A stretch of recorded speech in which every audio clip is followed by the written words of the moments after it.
Hello and welcome.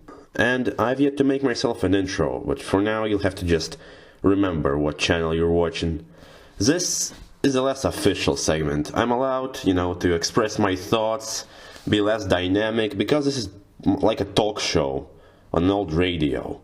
Because we're going to take a look at some obscure phones and upcoming, old, conceptual, like all of them. We're gonna take a look at all of them, and they're very interesting ones. There's the ones you'll probably never get your hands on because they're either not very common, or old, or not cheap, or just a gimmicky garbage.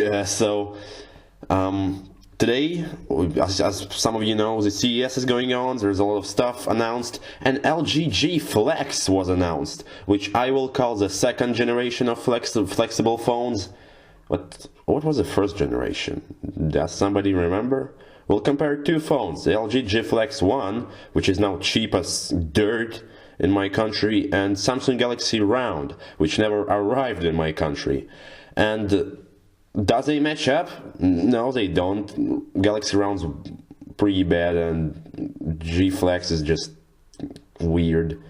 But I'm sorry for spoiling it. You can still watch the video, if you want. I'm gonna tell you some about the specs, some about the stuff, and it's gonna be fun, I promise.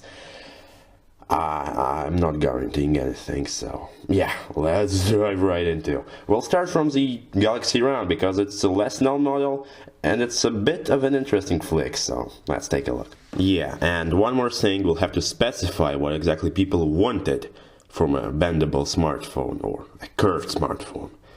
And these things are that they will be unbreakable and easier to use. And one of the phones kind of accomplishes that, the second part of being easier to use, but not much, and well, the first generation isn't exactly the successful one.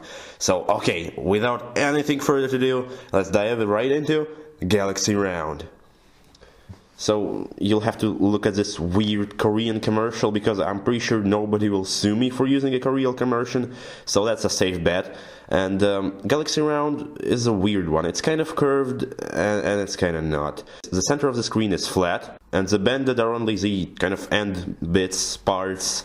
And as you can see from the commercial, it's all about that swiping thing because it's completely useless apart from that. That bend doesn't help it lie in your hand more comfortably because it's a bit weird and it's not exactly as you hold your phone. The battery was not so great because apart from LG, it didn't have a bendable battery. Like G Flex had a bendable battery, so that's why it had such an excellent battery life. Galaxy Round's battery had to be shrink down to fit into that flat bit.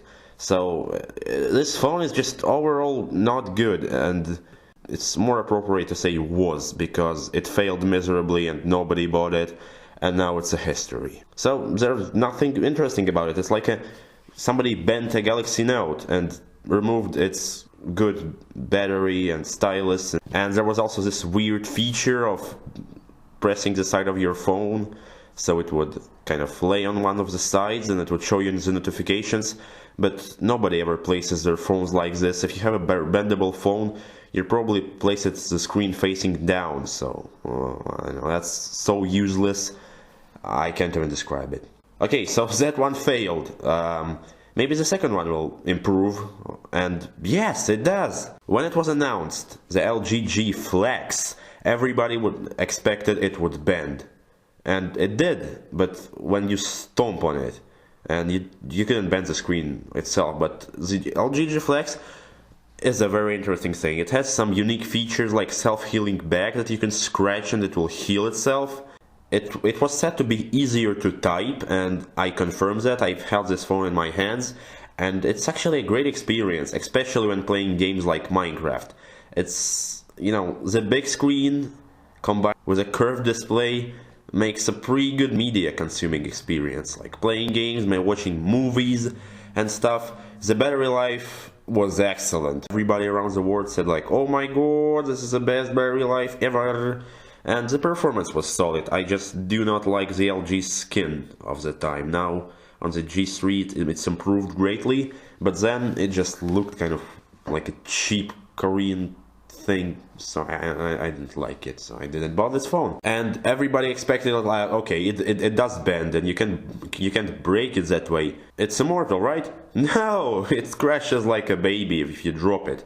So the whole point is lost. If the glass is so fragile, it can't even hold a drop. So yeah, it's not the king of the things. But it was the best they could do, for my opinion. And a cool factor of a curved screen, so what's the point of it? Well, just being the most fashionable lady in the club. Except you're a nerd, and you have a weird-ass phone. All the glory goes to G-Flex, because it's just so much better, it has more features, and it's just a good phone. And its specs are also pretty good. Not the best, but pretty good. And considering its current price, it's pretty old and it's dirt cheap, you can just buy it for free.